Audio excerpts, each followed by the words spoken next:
एक मकड़ा जो है कि जो अपना घर बनाता है तो मकड़ा जाला कहां से ले आता है? मकड़ा जाला कहां से लाता है? कहीं से नहीं, अपने ही उधर से वो जाला प्रकट करता है, अपने ही उधर से जाला प्रकट करता है, अपने ही हाथों उस जाले को अपना घर बनाता है और अपने ही द्वारा सृष्टि करता है। और जब जाना हुआ तो जैसे तैसे छोड़ छाड़ कर चला जाता है। वैसे ही उसी प्रकार की धाता की यह सृष्टि है। The earth has stayed, we are actor and God is director, our life is a program।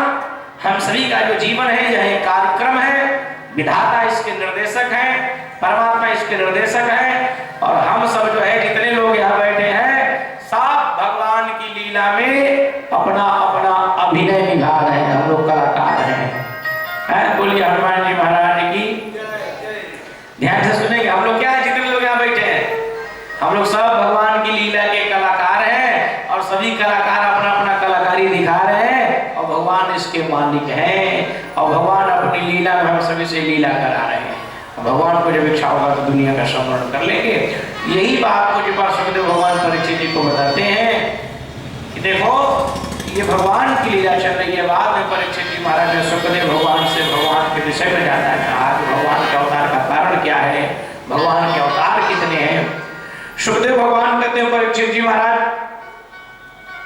भगवान के तो नाना भांति राम अवतार, रामायण सबकोटि अपारा, हरि अनंत हरि कथा अनंता, काहे सुने वो वेद सब संता। भगवान के तो अनेक अवतार हैं। जितने लोग हम लोग उपस्थित बैठे हैं सब में तो उसी परमात्मा का वास है। ईसा वर्षमिदं सर्वम, सब में उसी परमात्मा का वास है। लेकिन फिर भी भगवान के 24 अवतार हैं और उन 24 अवतारों में 2 अवतार भगवान का मुख्य अवतार है, राम अवतार और कृष्ण अवतार, जो पूर्ण ब्रह्म का अवतार है। सुखदेव भगवान से जब परीक्षित जी ने जानना चाहा कि सृष्टि का दुनिया का विस्तार कैसे हुआ, ब्रह्मा जी ने संसार का निर्माण कैसे किया, जब वो निगुण है तो सगुण कैसे बन गया। यही बात रामचरितमानस में जब माता पार्वती जी ने शंकर भगवान से प्रश्न किया कि हे प्रभु एक बात बताइए कि निर्गुण और सगुण में अंतर क्या है, और निर्गुण है तो फिर सगुण कैसे, सगुण है तो फिर निर्गुण कैसे। और आज यही बात जब परीक्षित जी ने पूछा तो सुखदेव भगवान कहते हैं कि सुनो, एक बार मैत्रेय मुनि ने विदुर जी से यही प्रश्न किया था। विदुर जी ने मैत्रेय मुनि से यही प्रश्न किया था तो मैत्रेय मुनि ने विदुर जी को सृष्टि उत्पत्ति का यानी सृष्टि का निर्माण किस प्रकार हुआ मैत्रेय मुनि जी ने विदुर जी को सुनाया, जो मैं आप लोगों को सुना रहा हूं, आपको सुना रहा। मैत्रेय मुनि ने विदुर जी से कहा कि विदुर जी निर्गुण और सगुण में कोई अंतर है नहीं। निर्गुण का अर्थ होता है न गुण है इति निर्गुण है जिसका कोई गुण न हो, न आकार है इति निराकार है जिसका कोई आकार न हो। जैसे जल क्या है, जल निर्गुण है। अब आपसे पूछा जाए कि जल आप पीते हैं, जल कैसा लगता है, मीठा तीता खट्टा नमकीन कैसा लगता है, कैसा लगता है जल? कोई क्लियर नहीं। यानी जल का कोई गुण नहीं है, जल का कोई आकार नहीं है, जल बिल्कुल निराकार है, निर्गुण है। लेकिन निर्गुण जल को हम लोग सगुण बना देते हैं। निर्गुण जल सगुण बन जाता है। कैसे बन जाता है? बोला जल को आप गिलास में रखेंगे तो गिलास के जैसे हो जाएगा, लोटे में रखें लोटे के जैसा, धरती पर पटक दे तो धरती पर पसर जाता है, पसर जाता है कि नहीं। लेकिन वही निर्गुण जल सगुण बन जाता है। कैसे? बोला कि उसी जल को आप एक बर्फ के सांचे में रखिए, बर्फ होता है ना, बर्फ के सांचे में जल को रख दीजिए, उस जल में थोड़ा सा दूध डाल दीजिए, उस जल में थोड़ा सा शक्कर डाल दीजिए और एक फ्रीजर में रख करके विशेष टेम्परेचर पर तपा दीजिए। तो जो पानी पकड़ में नहीं आ रहा था, जो पानी के रूप में था, नहीं पकड़ में आ रहा था, अब वो पकड़ में आ जाएगा। सगुण हो गया कि नहीं हो गया? अरे जल में था तो निर्गुण था और हमने उसको बर्फ का रूप दे दिया तो सगुण हो गया, हमने उसमें कलर दे दिया तो आकार उसको मिल गया, हमने उसमें मिठाई डाल दिया तो उसमें गुण भी आ गया, स्वाद भी आ गया। क्या मतलब है? बोला मतलब यही है कि वो परमात्मा निर्गुण ही है, आकार तो उसको भक्त देता है और भक्त जो जिस आकार के सांचे में परमात्मा को ढाल लेता है, भगवान उसी सांचे में ढलकर आकार बनाकर चले जाते हैं। यानी वह निराकार यहाँ साकार होकर के चले जाते हैं। बोलिए हनुमान जी महाराज की। बात समझ में आई ना? वह अभी आपने मानस पढ़ा होगा, तो मनु शतरूपा जी ने जब तप किया तो भगवान कहते हैं कि वरदान मांगो, क्या चाहिए? तो दोनों ने कहा कि चाहो समान तुम्हारा सुत, हम लोग का वरदान यही है कि आपके जैसा बालक बन जाए। भगवान व्योमवाणी हुई, आकाशवाणी हुई पहले। अब आकाशवाणी ने जब प्रश्न किया तो पुत्र के रूप में मांगा। भगवान कहते कि साचा तुम दो, बनकर हम आएंगे। भगवान बोले हमारा कोई गुण नहीं, हमारा कोई रूप नहीं, हमारा कोई आकार नहीं, और दुनिया में जितने साकार दिखाई दे रहे सब में हम ही विद्यमान है।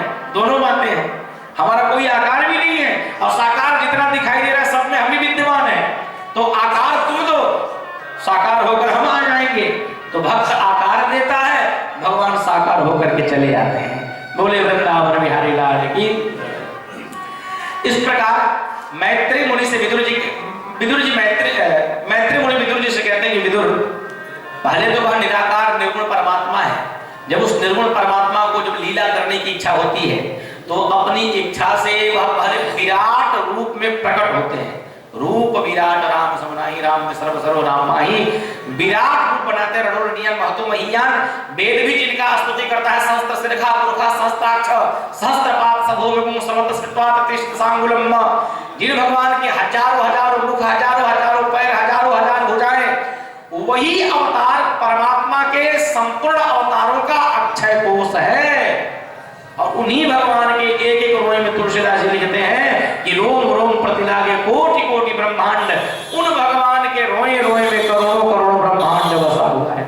ध्यान से सुनिएगा, दुनिया जानना बड़ा आसान नहीं है, बड़ा कठिन है। साइंस कितना आगे बढ़ जाएगा लेकिन भगवान की लीला को पहचानना बड़ा कठिन है। ये ब्रह्मांड जो है चल कैसे रहा है। आजकल के नास्तिक और कुतर्की जो है ये परमात्मा पर प्रश्न खड़ा करते हैं। अरे भैया, हम सनातनी उसको मानने वाले हैं जो पूरे ब्रह्मांड को संचालित करता है। जो पूरी दुनिया की बात क्या करते हो, पूरे ब्रह्मांड की बात करो। जहां ये पृथ्वी जिस अक्ष पर घूम रही है, हमारी कल्पना से भी ऊपर है वह परमात्मा।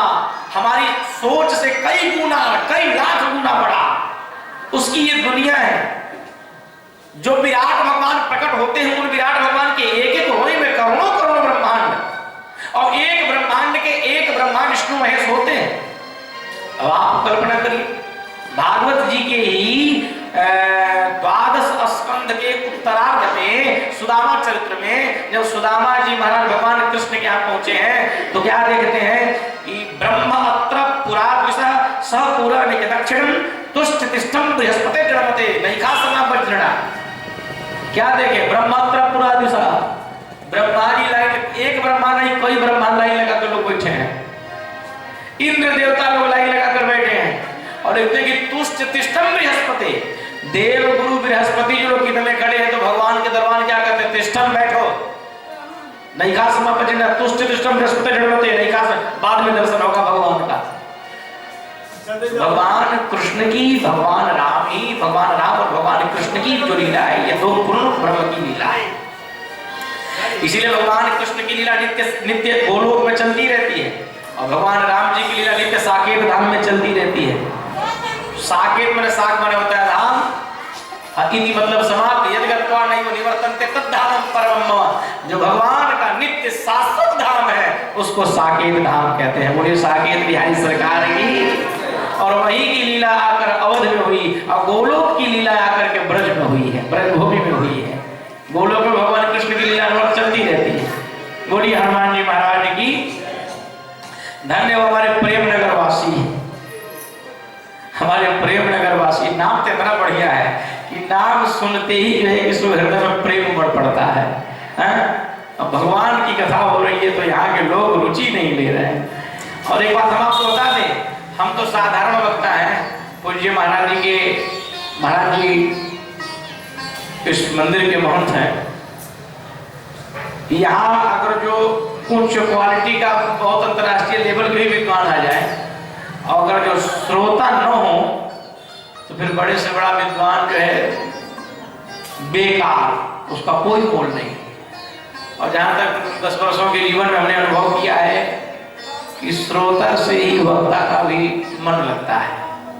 श्रोता जब अनुकूल मिलते हैं तो वक्ता भी खुल करके उस पर व्याख्या करता है, खुल करके जी खोल करके खुल करके उस पर व्याख्यान देता है। सुनने वाले उस तरह के मिलते हैं तो फिर तो ये मायने तो रखता ही है ये सब। बोलिए हनुमान जी महाराज की।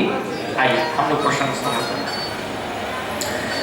वे विराट भगवान उन विराट भगवान के ही संपूर्ण अंगों में संपूर्ण भगवान के वह विराट भगवान ही भगवान के संपूर्ण अवतारों का अक्षय कोष है।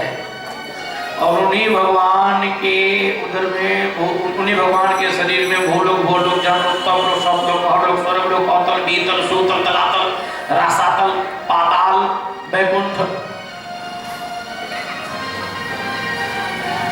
महावैकुंठ और इसके बाद उससे परे परमात्मा का धाम है। लेकिन ये तो भगवान के शरीर में ही है। ये सब बोली हनुमान जी महाराज की। उससे परे गोलोक और साकेत धाम।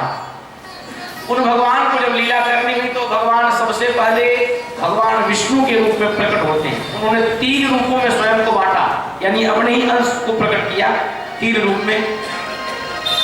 तो सबसे पहले भगवान विष्णु जी के नाभि से कमल निकला ब्रह्मा जी, और ब्रह्मा जी के द्वारा सृष्टि का निर्माण होता है। बोलिए हनुमान जी महाराज की।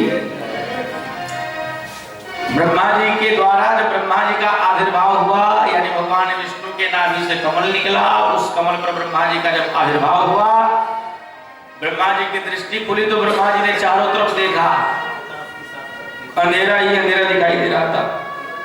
कुछ समझ नहीं आया मेरे अवतार का कारण क्या है, मेरे जन्म का कारण क्या है। हमें लगता है कि हम जितने लोग यहाँ बैठे हैं, हम सभी को कभी कभी सोचना भी चाहिए कि भगवान ने हम लोग को जन्म क्यों दिया है। कैसे चुकाऊंगा सांसों के मोल रे, और जन्म देने वाले इतना तो बोल रे। हम लोग को कभी कभी सोचना चाहिए कि हम लोग हैं कौन। अभी हम पूछेंगे आप कौन, तो आप कहेंगे हम फलाने। बोला भैया फलाने नाम तो तुमको दुनिया ने दिया, तुम कौन हो।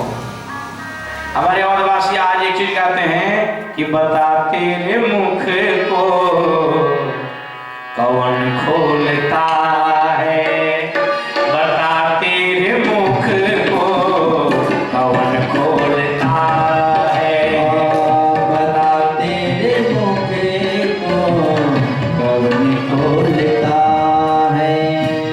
ये तू बोलता है, ये तू बोलता है, कौन बोलता है, बता तेरे मुख को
विचार करिएगा, हाथ ये हिल रहा है, इसको कोई तो कोई आदेश जरूर दे रहा है